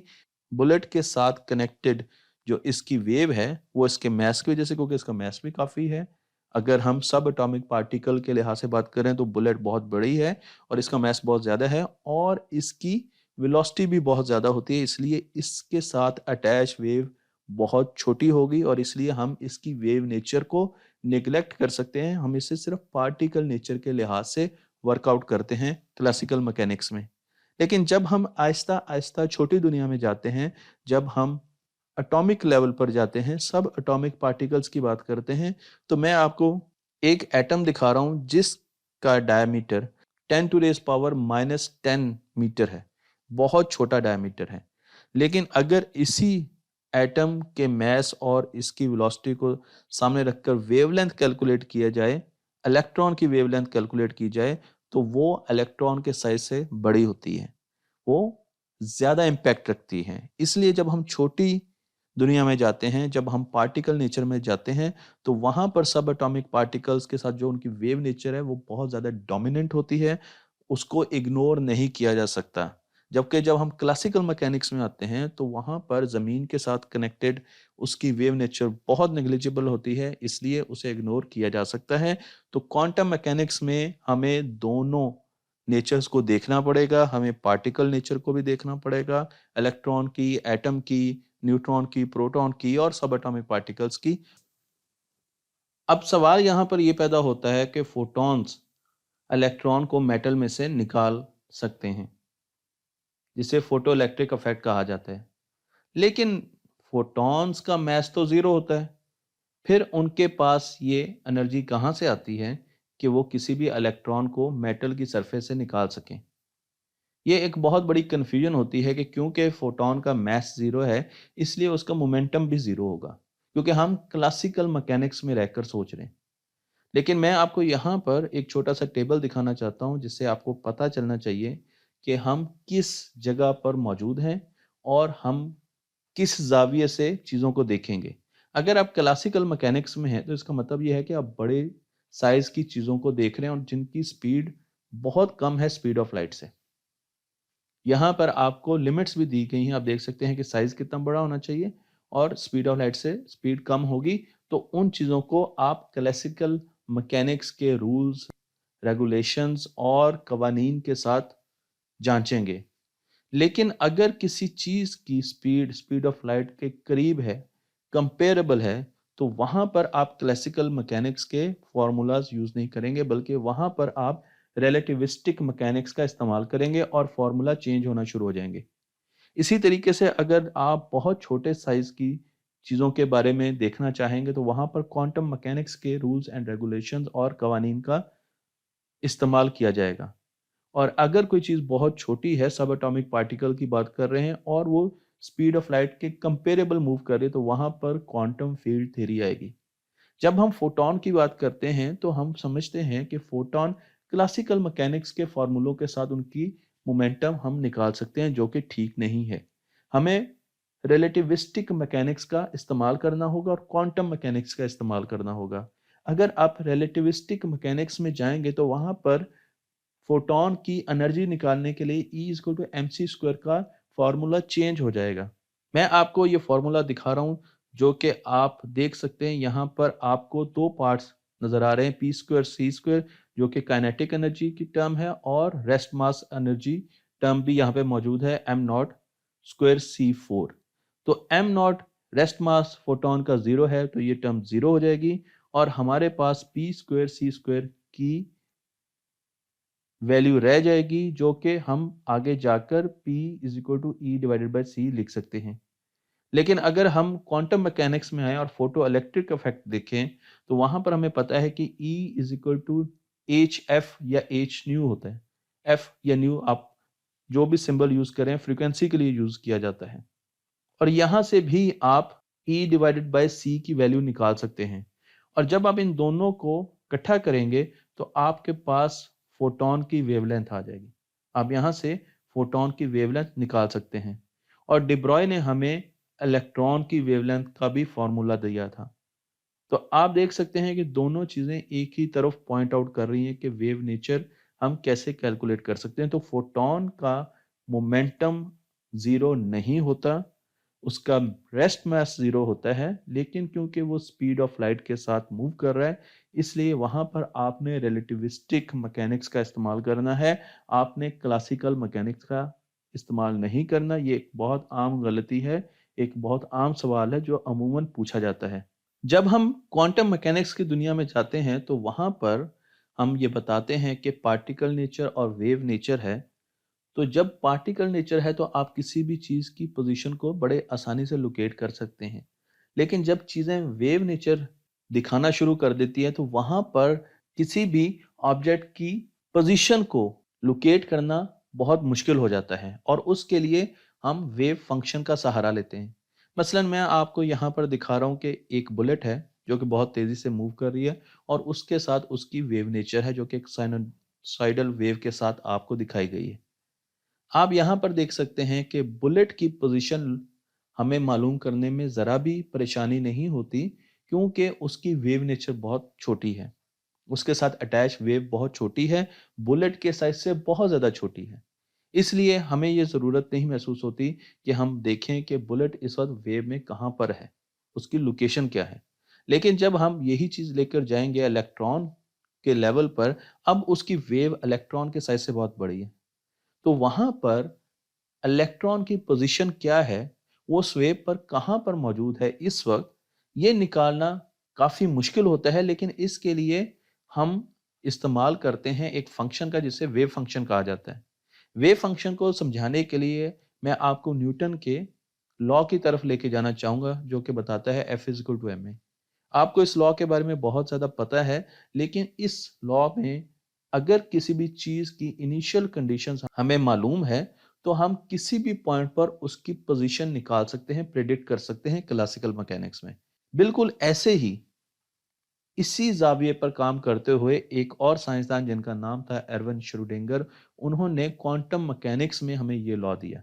और उन्होंने बताया कि हम वेव फंक्शन की मदद से किसी भी इलेक्ट्रॉन की, किसी प्रोटॉन की, सब एटॉमिक पार्टिकल्स की, यहाँ पर इलेक्ट्रॉन की बात हो रही है, हम उसकी लोकेशन निकाल सकते हैं, ज़ाहिर कर सकते हैं एक फंक्शन के साथ जिसे वेव फंक्शन कहा जाता है और यहाँ पर आपको वो वेव फंक्शन नज़र आ रहा है जो कि साई की शक्ल में लिखा गया है।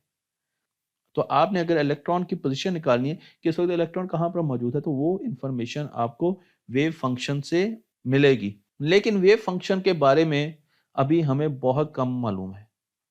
श्रोडिंगर के वेव फंक्शन हमें ये भी बताते हैं कि इलेक्ट्रॉन की किसी भी जगह होने की प्रोबेबिलिटी ये इक्वेशन कैलकुलेट करती है। तो ये एक प्रोबेबिलिस्टिक इक्वेशन है। इसका मतलब ये है कि हम डेफिनेटली नहीं कह सकते कि इलेक्ट्रॉन इस वक़्त यहाँ पर मौजूद है, विद प्रोबेबिलिटी 1 इलेक्ट्रॉन इस वक़्त यहाँ पर मौजूद है, बल्कि ये एक प्रोबेबिलिस्टिक सिस्टम है, एक प्रोबेबिलिस्टिक फंक्शन है जो कि हमें बताता है कि इलेक्ट्रॉन के इस वक़्त यहाँ पर मौजूद होने के चांसेस इतने हैं, इस वक़्त उसके चांसेस इतने हैं और वक़्त के साथ-साथ ये फंक्शन चेंज होता रहता है। अब ये चीज़ काफ़ी डिफरेंट है क्लासिकल मैकेनिक्स से, क्योंकि क्लासिकल मैकेनिक्स में आप किसी भी रोल करती हुई बॉल की लोकेशन निकाल सकते हैं। ज़मीन की सूरज के गिर्द आज से 20 दिनों के बाद आप लोकेशन निकाल सकते हैं, पिन पॉइंट कर सकते हैं कि यहाँ पर ज़मीन होगी, इस एंगल पर होगी। आप ज़मीन की 360 दिनों के बाद भी लोकेशन निकाल सकते हैं।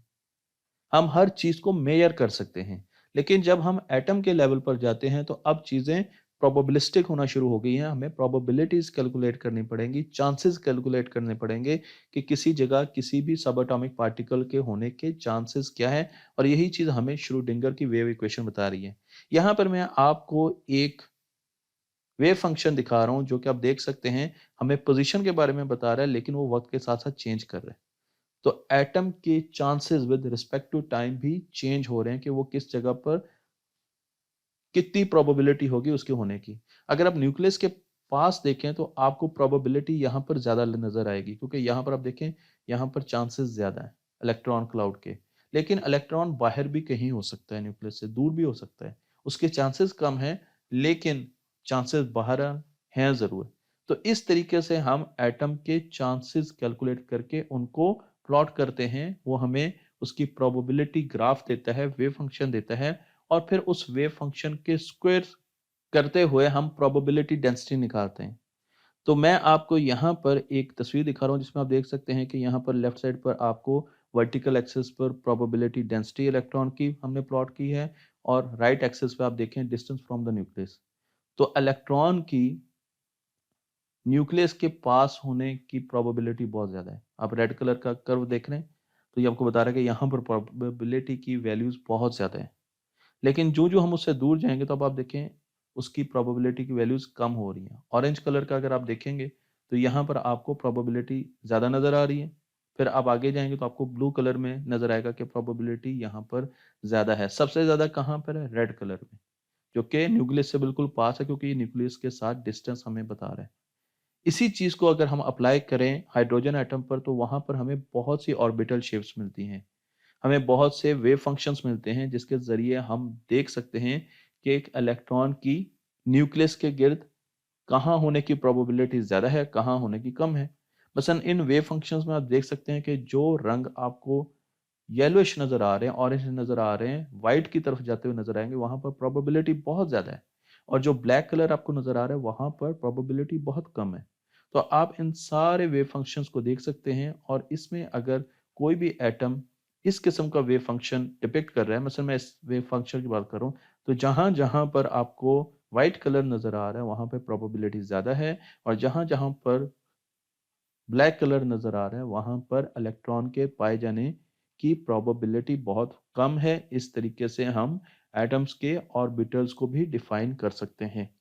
लेकिन जब भी हम किसी भी मेजरमेंट की तरफ जाते हैं, मसलन मैंने एक एटम के इलेक्ट्रॉन को मेजर किया, उसकी लोकेशन को मेजर किया, तो अब उसका वेव फंक्शन कोलैप्स हो जाएगा। क्यों? क्योंकि अब उसमें प्रोबेबिलिटी नहीं रही, उसमें चांस नहीं रहा।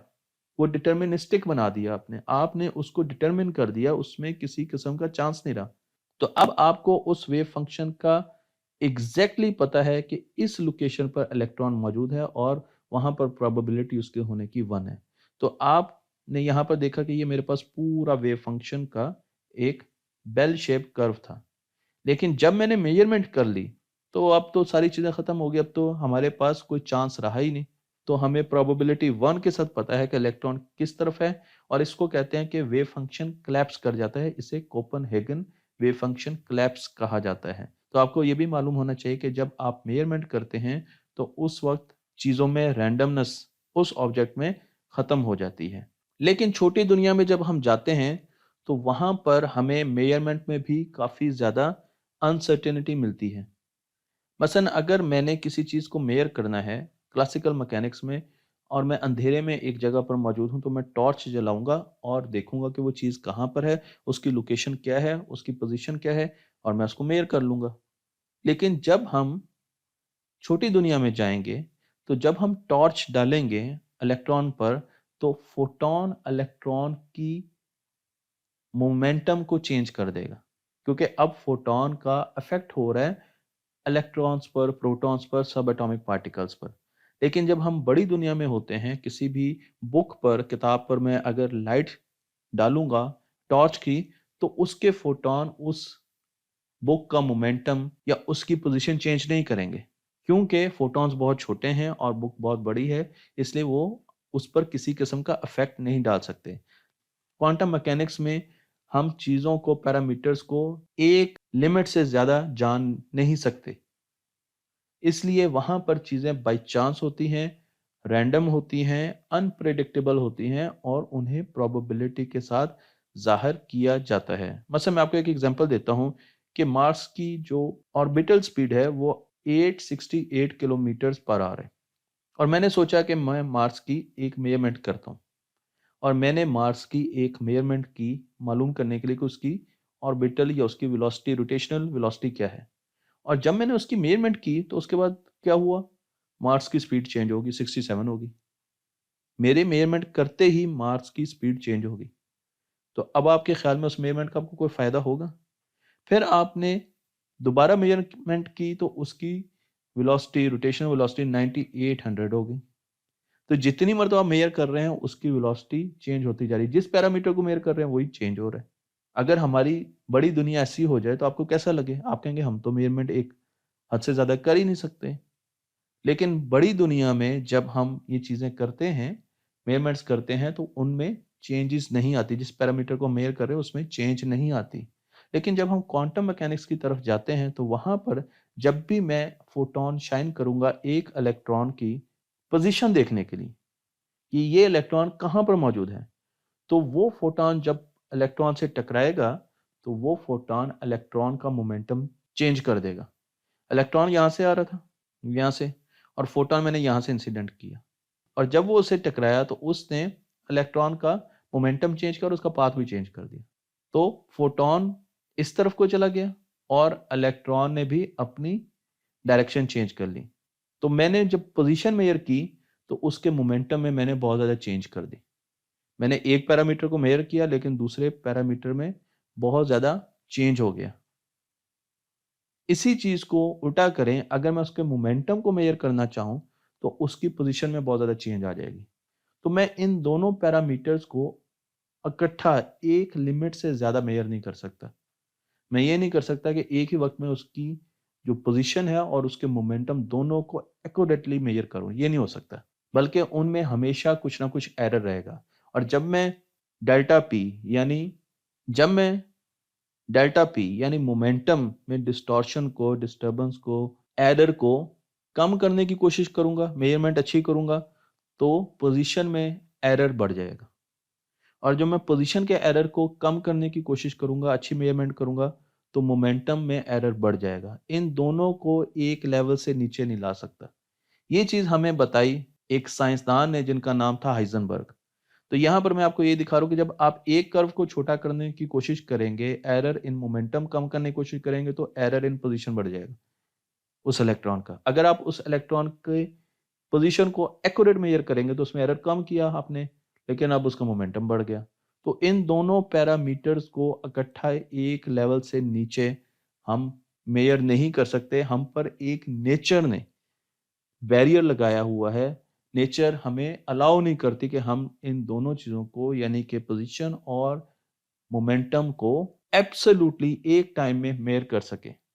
और ये चीज हमें बताई हाइजनबर्ग ने, जिनकी तस्वीर मैं आपको यहाँ पर दिखा रहा हूँ। और ये उनका प्रिंसिपल है जो कि बताता है कि इन दोनों को हर सूरत एक फैक्टर से बड़ा रहना है। चाहे आप एक को कम करेंगे तो दूसरा बढ़ जाएगा, दूसरे को कम करेंगे तो पहला बढ़ जाएगा, लेकिन ये दोनों एज कट डिवाइडेड बाय 2 से कम नहीं होंगे।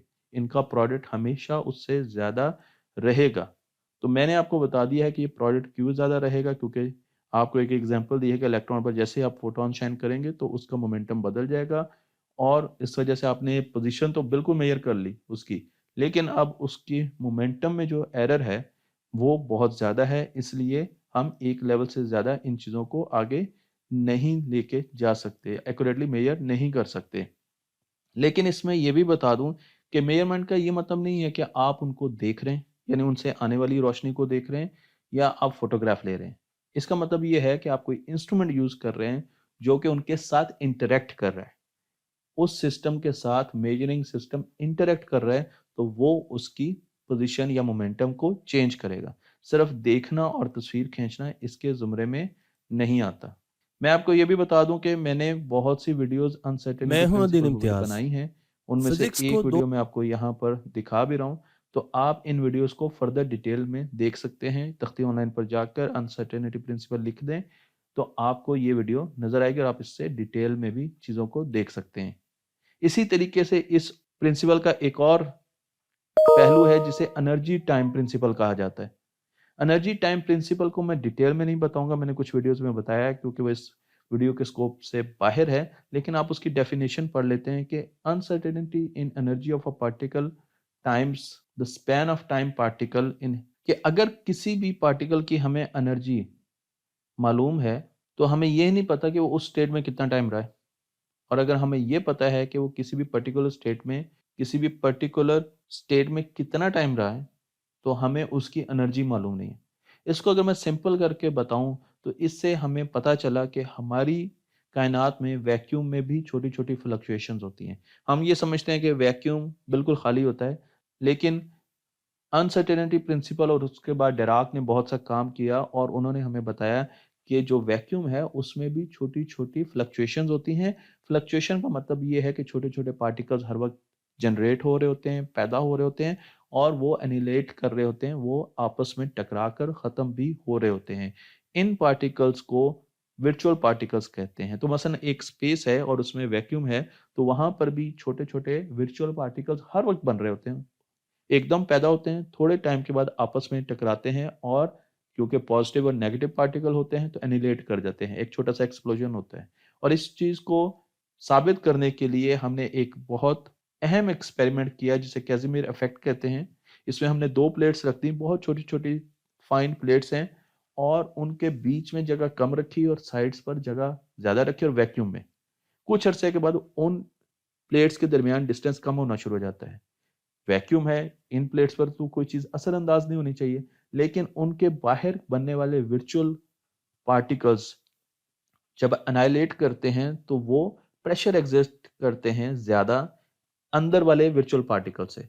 तो बाहर समझ लें ज़्यादा धमाके हो रहे हैं, अंदर कम धमाके हो रहे हैं और ये धमाके या एक्सप्लोजन बहुत छोटे लेवल पर हो रहे हैं, जो कि हमें नज़र भी नहीं आते। और उस वजह से ये प्लेट्स आहिस्ता-आहिस्ता अंदर को हल्का-सा सिरक गईं, जिससे हमें पता चला कि क्वांटम फ्लक्चुएशंस मौजूद हैं, वर्चुअल पार्टिकल्स प्रोड्यूस हो रहे हैं और वो प्रेशर भी रखते हैं। हमारी कायनात में भी हर जगह जहाँ-जहाँ वैक्यूम है, वहाँ पर क्वांटम फ्लक्चुएशंस हैं और उसे एक जाल की तरह देखा जाता है और उसे क्वांटम फ़ोम कहा जाता है। तो आपको यहाँ से अनसर्टेनिटी प्रिंसिपल से ये भी पता चला। हमें एक और थ्योरी के बारे में भी पता चला, क्योंकि जब हमने क्वांटम मैकेनिक्स पे बहुत ज़्यादा वर्क किया तो हमें पता चला कि क्वांटम मैकेनिक्स में हमें मल्टी डायमेंशंस मिल रही हैं और हमें मल्टीवर्स हाइपोथेसिस भी मिल रहा है। इस हाइपोथेसिस के बारे में पहली मर्तबा बताने वाले अरविंद श्रोडिंगर थे। अरविंद श्रोडिंगर ने हमें बताया कि चीज़ें सुपरपोज़िशन में एग्ज़िस्ट कर सकती हैं। मसलन अगर मैं एक कॉइन को टॉस करता हूँ, तो मैं आपसे पूछूँगा कि इस पर चाँद आया या तारा? क्योंकि हमारे मुल्क में जो कॉइन थे उनके एक तरफ चाँद होता था, एक तरफ तारा होता था। तो मैं आपसे पूछूँगा आपसे कि इस पे चाँद है कि तारा? जब तक वो सिक्का हवा में है, आप ये कहेंगे कि इस पर चाँद भी है और तारा है, ये एक सुपरपोज़िशन स्टेट है। ना हम ये कह सकते हैं कि इस पर चाँद है सिर्फ़ और ना ये कह सकते हैं तारा है। ये एक सुपरपोज़िशन स्टेट है, इसमें दोनों की प्रोबेबिलिटी एग्ज़िस्ट करती है। इसी तरीके से अगर एक ऐसा माइंड एक्सपेरिमेंट किया जाए जिसमें एक बिल्ली को एक डब्बे में बंद कर दिया जाए और उस डब्बे में एक रेडियो एक्टिव एलिमेंट रख दिया जाए, जो कि किसी भी वक़्त डब्बे में ऐसी रेडिएशन प्रोड्यूस कर सकता है जिससे बिल्ली मर सकती है। तो आपसे ये पूछा जाए कि इस वक़्त डब्बे में बिल्ली ज़िंदा है कि मर गई है? तो आपके लिए बहुत मुश्किल होगा डब्बे को बाहर से देखकर बताना कि क्या बिल्ली ज़िंदा है या बिल्ली मर गई है। ये बताना ज़रूरी है कि ये क्लोज़ सिस्टम है, तो इसका मतलब ये है कि इसका इफ़ेक्ट बाहर नहीं आ रहा। तो आपको ना तो बिल्ली की आवाज़ सुनाई दे रही है और आपको कोई ऐसी इन्फॉर्मेशन नहीं मिल रही जिससे आपको पता चल सके कि इस वक़्त डब्बे में क्या हो रहा है। तो अगर मैं आपको बाहर से कहूँ कि बिल्ली क्या ज़िंदा है या मर चुकी है, तो या तो आप गेस करेंगे या आप ये कहेंगे कि ये एक सुपरपोज़िशन कंडीशन है। बिल्ली ज़िंदा भी हो सकती है और बिल्ली मर भी सकती है।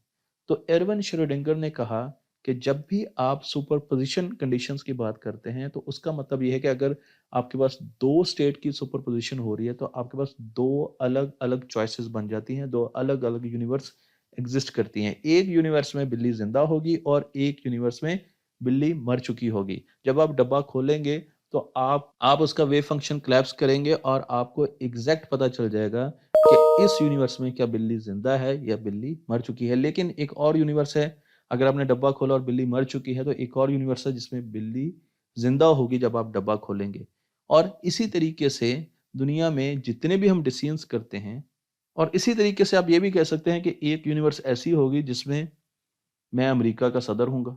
एक यूनिवर्स ऐसी होगी जिसमें मैं डॉक्टर हूँगा। तो यहाँ से हमें मल्टीवर्स का हाइपोथेसिस मिलता है, जिस पर अब बहुत ज़्यादा वर्क हो रहा है और बहुत और थ्योरीज़ भी इस तरफ इशारा कर रही हैं। क्वांटम मैकेनिक्स का एक और बहुत हैरानकुन कॉन्सेप्ट क्वांटम एंटेंगलमेंट है। क्वांटम एंटेंगलमेंट का मतलब ये है कि 2 ऐसे पार्टिकल्स, क्वांटम पार्टिकल्स जिनकी क्वांटम प्रॉपर्टीज़ शेयर हो रही हैं, जिनकी कुछ क्वांटम प्रॉपर्टीज शेयर हो रही है। मतलब मैं स्पिन की बात करता हूँ, स्पिन उनकी शेड है और वो एंटेंगल्ड है, वो आपस में कनेक्टेड हैं, क्वांटमली कनेक्टेड हैं। और उसके बाद इन पार्टिकल्स को अगर हम कायनात के 2 हिस्सों में ले जाएं, ये बिलियंस ऑफ ईयर्स के फासले पर हों, तो आप जब एक की स्पिन चेंज करेंगे तो दूसरी की स्पिन भी वहां पर चेंज होगी, जहां पर भी है। बीच में कोई कम्युनिकेशन मीडियम नहीं है, बीच में कोई तार नहीं है, कोई लिंक नहीं है। लेकिन अगर आप यहां पर करेंगे तो उसी वक्त दूसरी तरफ भी चेंज होगी। इस चीज ने आइंस्टाइन को बहुत ज्यादा परेशान किया और आइंस्टाइन इसको spooky effect at a distance कहा। उसने कहा ये पॉसिबल नहीं है। लेकिन अब हम ऐसे एक्सपेरिमेंट्स कर चुके हैं, इस चीज को टेक्नोलॉजी में ला चुके हैं, जिससे हमें पता है कि ये चीज पॉसिबल है। और इसके जरिए हम बहुत सा डेटा भी एक जगह से दूसरी जगह ट्रांसमिट कर चुके हैं। चाइना ने तो सैटेलाइट कम्युनिकेशन के लिए भी इंटेंगलमेंट का इस्तेमाल किया है। तो मैं आपको यहाँ पर कुछ रिसर्च पेपर भी दिखा रहा हूँ और कुछ ऐसी न्यूज़ भी दिखा रहा हूँ जिससे आपको पता चल सके कि इंटेंगलमेंट वाकई इस वक्त दुनिया में हो रही है और इसका टेक्नोलॉजी में बहुत ज़्यादा इस्तेमाल किया जा रहा है। ये बताना भी ज़रूरी है कि इंटेंगलमेंट के दरमियान कोई भी इलेक्ट्रोमैग्नेटिक वेव दो पार्टिकल्स के बीच में मूव नहीं कर रही। लेकिन अगर इलेक्ट्रोमैग्नेटिक वेव मूव करती तो उसे बहुत ज़्यादा टाइम चाहिए था, बिलियंस ऑफ ईयर्स चाहिए थे एक जगह से दूसरी जगह मैसेज ले जाने के लिए। लेकिन एंटेंगलमेंट में जैसे ही हम यहाँ पर स्पिन को चेंज करेंगे या किसी भी क्वांटम प्रॉपर्टी को चेंज करेंगे, दूसरी तरफ भी उसी वक्त होगी। तो इसका मतलब ये है कि ये ऐसा कम्युनिकेशन सिस्टम है जो कि स्पीड ऑफ लाइट से भी बहुत बहुत ज़्यादा तेज़ है। क्वांटम टनलिंग भी एक इफेक्ट है जो कि हमें बड़ी दुनिया में नज़र नहीं आता, लेकिन क्वांटम मैकेनिक्स में छोटी दुनिया में हमें नज़र आता है। हम ये देखते हैं कि बहुत सी वेव्स, जिसमें रेडियो वेव सर फहरिस्त है, वो दीवारों के अंदर से होती हुई पेनिट्रेट करती हुई रेडियो तक पहुंच जाती है और हम कई स्टेशन उस पर ट्यून कर सकते हैं। तो हमें हर ज़रूरत नहीं होती कि रेडियो को हमने बाहर ही लेके जाना है और एंटीने के सामने रखना है। हम मोबाइल फ़ोन पर भी, रेडियो पर भी, अपने घरों में, कमरों में बंद होकर चारों तरफ दीवारों में भी ये सिग्नल सुन सकते हैं, क्योंकि वेव्स पेनिट्रेट कर सकती हैं। तो वेव की एक क्वालिटी ये है कि वो चीज़ों के दरमियान, सॉलिड्स के बीच में पेनिट्रेट कर सकती हैं। लेकिन अगर मैं आपको कहूँ कि क्या फुटबॉल पेनिट्रेट कर सकता है दीवार से? तो आप कहेंगे कि नहीं। क्लासिकल मैकेनिक्स में हमें पेनिट्रेशन की, टनलिंग के इफेक्ट नजर नहीं आते। इस फुटबॉल को कभी भी इस बैरियर से के बीच में से हम टनल नहीं कर सकते, क्योंकि इस फुटबॉल के साथ जो वेव नेचर जुड़ी हुई है बहुत छोटी है। इसकी पार्टिकल नेचर डोमिनेंट है, इसलिए ये कभी भी इसमें से गुजर नहीं सकेगा। लेकिन जहां पर हम वेव नेचर को देखेंगे कि वो डोमिनेंट है, वहां पर पार्टिकल्स टनल करना शुरू कर देंगे। तो मेरे पास यहाँ पर एक बैरियर है और इस बैरियर से अगर मैंने गुजरना है तो मुझे, अगर क्लासिकल फिजिक्स का सहारा लेना है, तो मुझे इसके ऊपर से जाना पड़ेगा, इस पहाड़ी के ऊपर से। लेकिन अगर मैं क्वांटम मैकेनिक्स की बात करूंगा तो क्वांटम मैकेनिक्स के लेवल पर पार्टिकल्स इस बैरियर के अंदर से गुजर जाएंगे, टनल कर जाएंगे, क्योंकि उनकी वेव नेचर बहुत ज़्यादा डोमिनेंट है, तो वो एक वेव की तरह बिहेव करेंगे। तो इसलिए छोटे लेवल पर चीज़ें बैरियर्स में से टनल कर सकती हैं। इसे क्वांटम टनलिंग इफेक्ट कहते हैं। क्वांटम लेवल पर वेव बिहेवियर बहुत ज़्यादा बढ़ जाता है। तो ये एक नई चीज़ है। अगर हम इसको क्लासिकल मैकेनिक्स में देखें कि आप फुटबॉल को शॉट लगाएं और वो दीवार में से गुजर जाए, तो आपके लिए हैरानकुन बात होगी। आप कभी इसको यकीन नहीं कर सकेंगे। लेकिन क्वांटम मैकेनिक्स में सब एटॉमिक पार्टिकल्स के लेवल पर ये एक आम बात है और ये एक आम प्रोसेस है। आखिर में टनलिंग की बात करते हुए, आखिर में मैं आपको यहाँ पर कुछ एप्लीकेशंस भी दिखाना चाहूँगा। आप देखें कि टनलिंग ट्रांजिस्टर बन रहे हैं। इलेक्ट्रॉनिक्स में जब हम जाते हैं तो टनलिंग का बहुत ज़्यादा इस्तेमाल होता है। सर्किट डेवलपमेंट में, इलेक्ट्रॉनिक्स के इक्विपमेंट डेवलपमेंट में टनलिंग का बहुत ज़्यादा इस्तेमाल होता है। तो यहाँ पर मैं आपको IEEE स्पेक्ट्रम का एक पेपर दिखा रहा हूँ और आप देख सकते हैं कि किस तरीके से हम टनलिंग ट्रांजिस्टर्स का इस्तेमाल करते हैं चीज़ों को, इलेक्ट्रॉनिक्स को बनाने के लिए। और फ्यूचर में टनलिंग का बहुत ज़्यादा इस्तेमाल होने वाला है। आखिर में मैं आपको क्वांटम कंप्यूटिंग की बात करूंगा, जिस पर मैं बहुत सी वीडियोस बना चुका हूं, आप वो देख सकते हैं। और अब हम क्वांटम मैकेनिक्स पर बेस करते हुए एक कंप्यूटर बना रहे हैं, क्योंकि अब हमने 0 1 के अलावा जो बाइनरी बिट्स थी, उनके अलावा हमने क्वांटम बिट्स पर बहुत ज़्यादा काम किया है। क्वांटम बिट्स क्या होती हैं, इस पर भी मैं बहुत सी वीडियोस बना चुका हूं, तो आप डिटेल में देख सकते हैं कि वो कैसे काम करती हैं। और उन पर बेस करके हमने लॉजिकल गेट्स बनाए और उन लॉजिकल गेट से फिर हमने क्वांटम कंप्यूटर बनाया। तो इसकी सिर्फ पावर की अगर मैं बात करूं तो आपको बताना चाहता हूं कि इसका फ़ायदा क्या होगा। कि अगर आपने कैफ़ीन का, जो कॉफ़ी पीते हैं उसमें जो मॉलिक्यूल होता है कैफ़ीन, उसको पूरा डिकोड करना है, उसके तमाम पैरामीटर्स को डिकोड करना है, तो उसके लिए साइंसदानों का ये ख्याल है कि हमें इतना बड़ा कंप्यूटर चाहिए जो कि हमारी पूरी गैलेक्सी के बराबर हो। अगर हम सॉलिड स्टेट इलेक्ट्रॉनिक्स की बात करें, इस वक्त की जो टेक्नोलॉजी है 2020 की, उसकी बात करें तो इतना बड़ा कंप्यूटर चाहिए जो पूरी गैलेक्सी के बराबर हो, मिल्की वे के। लेकिन हम एक आम क्वांटम कंप्यूटर से ये काम ले सकते हैं। तो आप देख सकते हैं कि एक आम क्वांटम कंप्यूटर ऐसे ऐसे प्रॉब्लम सॉल्व करेगा जो कि क्लासिकल कंप्यूटर्स कभी भी नहीं कर सकेंगे, और उनका साइज बहुत तेजी से बढ़ेगा। इसे क्वांटम सुपरमेसी कहते हैं, और इस वक्त गूगल क्वांटम सुपरमेसी अचीव कर चुका है। इसका मतलब ये है कि गूगल ने ऐसे प्रॉब्लम सॉल्व किए हैं जो कि क्लासिकल, गूगल के क्वांटम कंप्यूटर ने ऐसे प्रॉब्लम सॉल्व किए हैं जो कि हमारे क्लासिकल कंप्यूटर्स, सुपर कंप्यूटर्स भी आज तक सॉल्व नहीं कर पाए थे। तो आप देख सकते हैं कि क्वांटम कंप्यूटिंग पर बहुत सी कंपनीज काम कर रही हैं और ये बड़ी तेजी से ऊपर जा रहा है। पहले हमने 2 बिट का क्वांटम कंप्यूटर बनाया, फिर 3 का, और अब हम 128 बिट के क्वांटम कंप्यूटर, जिसे क्यूबिट्स कहा जाता है, वो बना चुके हैं, और आहिस्ता आहिस्ता इससे भी आगे चलते जा रहे हैं। इसमें आपके पास क्वांटम इंक्रिप्शन है, इस पर मैं वीडियो बना चुका हूँ। क्वांटम इंक्रिप्शन क्या होती है, आपके पास हार्डवेयर हो गया, क्वांटम कंप्यूटर का अपना हार्डवेयर होता है, उस पर भी मैं वीडियो बना चुका हूँ। इसके अपने सॉफ्टवेयर हैं, इसकी लॉजिक भी डेवलप करके मैंने कुछ वीडियोस बनाई है कि इसमें गेट्स कैसे काम करते हैं, इसका सॉफ्टवेयर लॉजिक कैसे बनाई जाती है, और उसके साथ आपके पास मेन फ्रेम कैसे काम करेगा, क्योंकि क्वांटम कंप्यूटर मेनली बहुत ठंडे टेम्परेचर पर काम करता है, इसलिए इसको हम घरों तक नहीं ले जा सकेंगे। तो सामने आम कंप्यूटर होंगे, लेकिन जो हमारे मेन फ्रेम होंगे, जो सर्वर्स होंगे, वो सारे के सारे क्वांटम कंप्यूटर्स होंगे। और quantum artificial intelligence, optical quantum computing, quantum cloud computing, quantum circuits, इन सब पर बहुत सी कंपनीज काम कर रही हैं। उन कंपनी के मैंने आपको यहाँ पर नाम भी दिए हैं, तो आप देख सकते हैं ये कितनी बड़ी इंडस्ट्री बनने जा रहा है, और इसमें बहुत ज़्यादा टेक्नोलॉजी भी डेवलप हो रही है। तो सिर्फ इसमें थेरीज नहीं है, बल्कि क्वांटम मैकेनिक्स की आगे बहुत सी टेक्नोलॉजीज हैं, और ये हमारी दुनिया को रेवोल्यूशनाइज करने जा रही हैं। तो मुझे उम्मीद है कि आपको ये डॉक्यूमेंट्री पसंद आई होगी। आपका काम ये है कि आपने इसको आगे लेके जाना है, स्कूलों, कॉलेजेस और यूनिवर्सिटीज़ में बच्चों को दिखाना है, आगे से आगे इस इल्म को बढ़ाएं और मेरी मदद करें। तख्ते ऑनलाइन को लाइक कीजिए, शेयर कीजिए, और हमारे चैनल को ज़रूर लाइक कीजिए।